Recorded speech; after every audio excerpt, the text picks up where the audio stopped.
I was there the night the chief's son died. I saw him take his last breath. I saw the fear in his eyes when he realized the old woman's words had come true.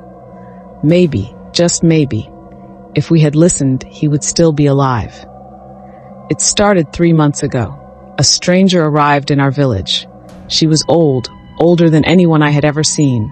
Her back was bent, her skin wrinkled like dried leaves, and her eyes were the color of storm clouds. She walked straight to the chief's compound without speaking to anyone. The guards hesitated but let her through. I was there when she spoke. I was the chief's scribe, his nephew. I sat beside him as she lowered herself onto the mat and looked him in the eye. Your son will die before the next harvest. Silence.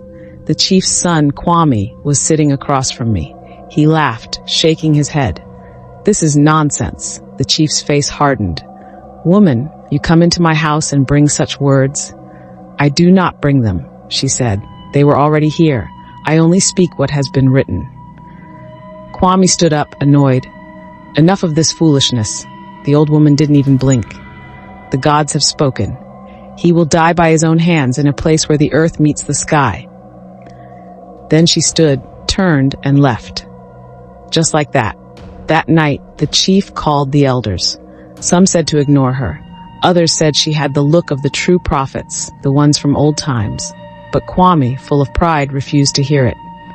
Do I look like a man who would kill himself? He scoffed. The elders murmured, uneasy. The chief, unwilling to show fear, waved his hand. Enough. My son will live and this talk will end. But I saw it then, the worry in his eyes. And 3 months later, we all wished we had listened. Kwame became restless after that night.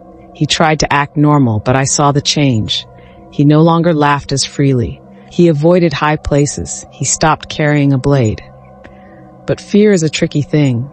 It follows you, no matter how fast you run. The day it happened, we were on a hunting trip in the hills. The chief had sent Kwame and a group of us to fetch game for a festival. The hills were beautiful, green stretching for miles, but they were also dangerous, steep cliffs, hidden drops, a place where the earth met the sky. It happened so fast. Kwame's horse reared up.